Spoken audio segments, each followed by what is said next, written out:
ఒకసారి భానుప్రకాష్ గారు, మాకు హైదరాబాద్లో ఉండేటువంటి మీడియా సంస్థలందరికీ కూడా తిరుపతి లేదా తిరుమల అనటంతో ముందుగా వచ్చేటువంటి వ్యక్తి, మాకు గుర్తొచ్చేటువంటి మిత్రుడు, మా అందరికి కావాల్సిన వ్యక్తి భానుప్రకాష్ రెడ్డి గారు. ఎందుకంటే అక్కడి నుంచి ఫస్ట్ మేము ఫోన్ చేసేది ఏంటండి అని ముందు ఆయన దగ్గర నుంచి మొదలైంది మా ప్రస్థానం. అది ఇప్పుడు గత 15 సంవత్సరాలుగా వారితో మాకున్నటువంటి అనుబంధం. సరే, అందుట్లో టీడీ బోర్డు మెంబర్గా ఉన్నారు.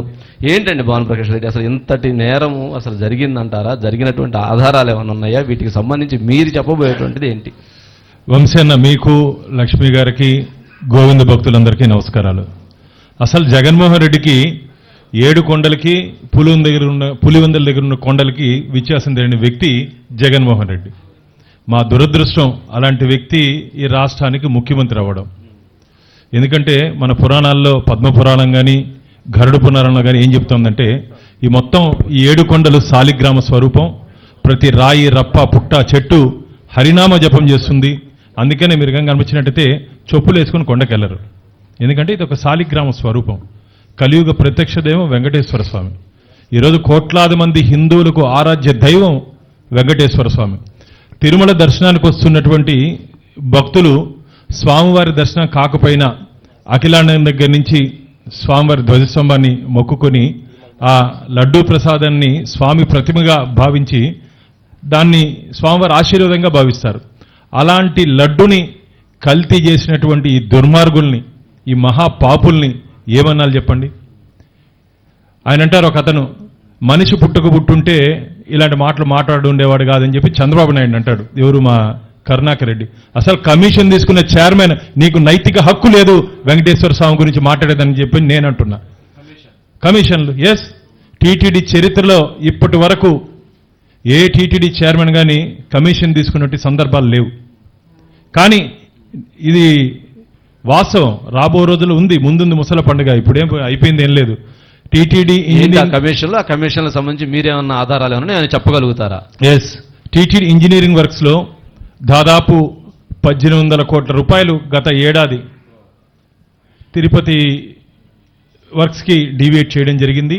తన కొడుకు కార్పొరేషన్కి, తన కొడుకు ఇక్కడ డిప్యూటీ మేయర్గా ఉన్నాడు, నాయనేమో అక్కడ కొండ మీద చైర్మన్గా ఉన్నాడు. ఆయన గెలుపు కోసం ముందు నుంచే స్కెచ్ చేసుకుని ఈ వచ్చినటువంటి డబ్బుల్లో 10 నుంచి 15% కమిషన్ తీసుకున్నాడా లేదా ఒక్కసారి ఆయన రమ్మనండి. కొండ మీద పుష్కర్లో నేను వస్తా, ఆయన వస్తా, ఇద్దరం స్నానం చేద్దాం, దర్శనానికి పోదాం, బయట వచ్చి ప్రమాణం చేద్దాం. నేను కరుణాకర్ రెడ్డికి మహా టీవీ ద్వారా ఛాలెంజ్ చేస్తున్నా, నేను డబ్బు తీసుకోలేదని చెప్పమని చెప్పండి. 10% నుంచి 15% కమిషన్ బహిరంగ నేను ఛాలెంజ్ చేస్తాను, వచ్చి చెప్పమని చెప్పండి. ఓకే, భూమన కరుణాకర్ రెడ్డి గారికి ఇక్కడి నుంచి భానుప్రకాష్ రెడ్డి గారు సవాల్ చేస్తూ ఉన్నారు. ఏదైతే కమిషన్ల ఆరోపణలకు సంబంధించినటువంటి దానికి సంబంధించి స్వయంగా భానుప్రకాష్ రెడ్డి గారు వస్తానంటున్నారు, వారిని కూడా రమ్మంటున్నారు. ఏదైతే దేవుడి దగ్గర ప్రమాణం చేయడానికి సిద్ధంగా ఉన్నామని చెప్పి పిలిపిస్తున్నారు. కాబట్టి మరి మాజీ చైర్మన్ మరి వస్తారా, వాళ్ళ కుమారుడు కూడా తీసుకొని వస్తారనేది సిద్ధం.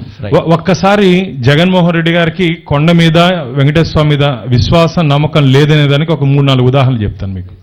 2019లో జగన్మోహన్ రెడ్డి ఈ రాష్ట్రానికి ముఖ్యమంత్రిగా ప్రమాణ స్వీకారం చేసిన తర్వాత ధర్మకర్తల మండలిని నియమించాడు. టీటీడీ యాక్ట్ 30 of 1987కి లోబడి ధర్మకర్తల మండలి సభ్యులు ఉండాలి. ఈయన 81 మందితో వేశాడు, 81 members ex officio and special invitees పేరుతో. దాని మీద నేను హైకోర్టు 52 మెంబర్స్ని అబెయిన్స్లో పెట్టడం జరిగింది. అది 2019లో. 2020 ఆగస్టులో టీటీడీ బోర్డులో దాదాపు టీటీడీకి ఉన్నట్టు ఫిక్స్డ్ డిపాజిట్స్లో 5000 crores స్టేట్ బాండ్స్లో ఇన్వెస్ట్ చేయాలని చెప్పి ఒక ప్రతిపాదన తీసుకురావడం జరిగింది. ఆ రోజు కూడా దాన్ని అడ్డుకున్నాం. దాంట్లో మరీ విచిత్రం ఏంటంటే స్టేట్ బాండ్స్లో ఇన్వెస్ట్ చేస్తే 2% వడ్డీ వస్తుంది ఎక్స్ట్రా అంట. వెంకటేశ్వర స్వామి వడ్డీ కాసులు వాడే కానీ వడ్డీ వ్యాపారం కాదని ఆ రోజు మేము చెప్పడం జరిగింది. అలాగే బంగారు తాపడం విషయంలో కూడా కొన్నాళ్ల పాటు స్వామివారి దర్శనం లేకుండా చేయడానికి కూడా ఒక ఇది జరిగినప్పుడు కూడా మీరు అది ఆనంద నిలయ అనంత స్వర్ణం ఏం చేయాలన్నా దాన్ని కూడా కోర్టుకి వెళ్ళని కోర్టులో పెండింగ్ పడింది. ఇదైన తర్వాత టీటీడీ మీరు దారిలో వచ్చేప్పుడు కనపడి ఉంటుంది, 100 కోట్ల రూపాయలతో పద్మావతి నిలయాన్ని, పిలిగ్రిమ్ అమ్యూనిటీస్ కాంప్లెక్స్ 100 కోట్ల రూపాయలతో దాన్ని కడితే దాన్ని కలెక్టర్ కార్యాలయం తీసుకున్నారు. కలెక్టర్ కార్యాలయానికి దాని మీద హైకోర్టుకి వెళ్తే హైకోర్టులో నాకు ఫేవర్ అయింది. టీటీడీ సుప్రీంకోర్టుకి వెళ్ళింది. సుప్రీంకోర్టుకి నేను కూడా వెళ్తే దాంట్లో వాళ్ళకు అఫిడవిట్ ఇచ్చారు. ఎవ్రీ మంత్ మేము 21 లక్ష టీటీడీకి చెల్లిస్తాము, ట్రాన్సిట్ అకామిడేషన్ మేము తొందరలోనే మా నూతన భవనాన్ని కట్టుకొని వెళ్తామని చెప్పి అఫిడవిట్ ఇచ్చి ₹1 కూడా స్వామివారి ఖజానాకి జమ చేయలేని జగన్మోహన్ రెడ్డి. అంతేకాకుండా స్వామివారి నిధుల నుంచి ఇప్పుడు మనం మాట్లాడుకుంటే కరుణాకర్ రెడ్డి వాళ్ళ కొడుకు డిప్యూటీ మేయర్గా ఉన్నాడని చెప్పి 1% టీటీడీ నిధుల నుంచి మున్సిపల్ కార్పొరేషన్కి ఇవ్వాలని చెప్పి బోర్డులో తీర్మానం జరిగింది. దాని మీద మఠాధిపతులు, పీఠాధిపతులు, మిగతా అన్ని పార్టీలు గొడవ చేసిన కారణంగా కరికాల వల్లవన్ ఆ జీవోను వెనక్కి తీసుకున్నాడు. నేను మీ ద్వారా ఒకటి అడుగుతున్నా, ఈయన్ని అడుగుతున్నాను, జగన్మోహన్ రెడ్డిని, నీకు ధైర్యము దమ్ము ఉంటే వర్క్ బోర్డు ఆస్తుల నుంచి కానీ క్రిస్టియన్ మిషనరీ ఆస్తుల నుంచి కానీ ₹1 తీసుకొని వచ్చి ప్రభుత్వ కార్యక్రమాలకు ఖర్చు పెట్టే ధైర్యం లేని నువ్వు వెంకటేశ్వర స్వామి ఖజానా మీద ఎందుకు కన్నేసావయ్యా? పోనీ అది వెనక్కి తీసుకున్న తర్వాత ఒక 15 రోజుల్లోనే బోర్డు మీటింగ్లో టీటీడీ మున్సిపల్ కార్పొరేషన్కి ₹100 కోట్ల శాంక్షన్ చేయడం జరిగింది ఎవ్రీ ఇయర్. దాని మీద హైకోర్టుకి వెళ్తే నేను ఆ రోజు ఢిల్లీలో ఉన్నాను, నా అడ్వకేటు నేను లైవ్లో ఆన్లైన్లో ఆర్గ్యుమెంట్ చేస్తే సీజే గారు చెప్పడం జరిగింది, భారతదేశంలో ఏ ఆలయం నుంచి కానీ కార్పొరేషన్కి ఖర్చు పెట్టే సాంప్రదాయాన్ని ఎక్కడ చూడలేదని చెప్పి దాని మీద స్టే విధించారు. అంటే ఇవన్నీ ఎందుకు చెప్తున్నా అంటే దేవుడి మీద నమ్మకం, విశ్వాసం ఉండే ఏ వ్యక్తి అయినా సరే ఇలాంటి పనులు చేస్తాడా? కాబట్టి జగన్మోహన్ రెడ్డి ఒక హిందూ వ్యతిరేక విధానాలు అవలంబిస్తున్నటువంటి వ్యక్తి జగన్మోహన్ రెడ్డి. మీకు ఒకటి చెప్తా, ఎందుకంటే ఏదైనా సరే దేవాలయం అంటే సాంప్రదాయాలతో ముడిపడి ఉంటుంది. ఈ వేదభూమి, పుణ్యభూమి, పురాణ భూమి అయినటువంటి ఈ భూమి మీద, ఈ గడ్డ మీద మనం పుట్టడమే మనం చేసుకుంటే అదృష్టంగా మనం భావిస్తాం. మన పూర్వీకులు మనకిచ్చినటువంటి సాంప్రదాయాల్ని భావితరాలకు అందించిన బాధ్యత కూడా మన మీద ఉంది. మన సాంప్రదాయాలు ఏం చెప్తాందయ్యా? పట్టు వస్త్రాలు సమర్పించేటప్పుడు దంపతులతో రావాలి. ఏ రోజైనా మీరు ముఖ్యమంత్రిగా ప్రపంచ ఆధ్యాత్మిక రాజధాని తిరుమల ఆ క్షేత్రానికి వచ్చేటప్పుడు ఏ రోజైనా కుటుంబ సభ్యులతో వచ్చావయ్యా? నువ్వు రాలేదే. అంటే మా మతం మీద, హిందూ మతం మీద విశ్వాసం లేదు, కేవలం హిందూ ఓట్లు, ఫోటోల కోసం, ఫోటో షూట్ కోసం వచ్చావని చెప్పి మేము భావిస్తున్నాం. నీకు చేత కాకపోతే దేవాదాయ ధర్మాదాయ శాఖ మంత్రి ఉన్నారు, వారికి ఇవ్వచ్చు, ఆల్టర్నేట్ ఉంది. నువ్వే ఇవ్వాలని రూల్ లేదు ఎక్కడ, వారు వచ్చి ఇవ్వచ్చు.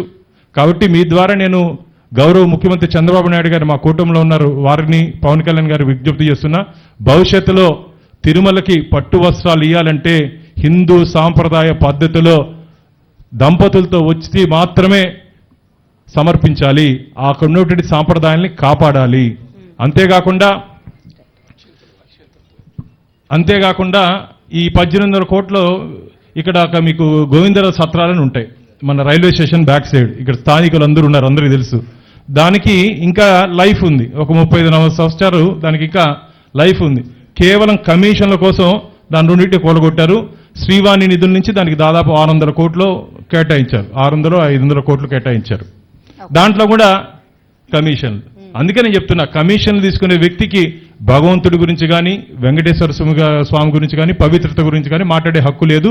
చివరిగా జగన్మోహన్ రెడ్డి నిన్న మాట్లాడాడు, నేను కన్యాకుమారిలో గుడి కట్టించా, జమ్మూలో గుడి కట్టించా, నీ జోబి నుంచి ఏమన్నా చెప్పి కట్టించావయ్యా నువ్వు?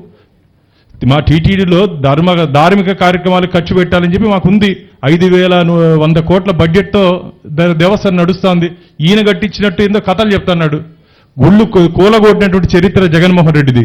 నువ్వు అధికారంలోకి వచ్చిన తర్వాత దాదాపు ఆంధ్రప్రదేశ్లో హిందూ దేవతా విగ్రహాలు చెయ్యి, ముక్కు అన్ని నరికివేయడం జరిగింది. పవిత్ర రథాలు దగ్నం అవ్వడం జరిగింది. ఆ రథంలో ఉన్నటువంటి నమూనాలను మాయమయ్యడం జరిగింది.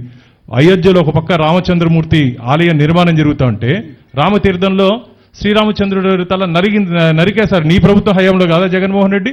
నువ్వా మాట్లాడతావు హిందుత్వం గురించి?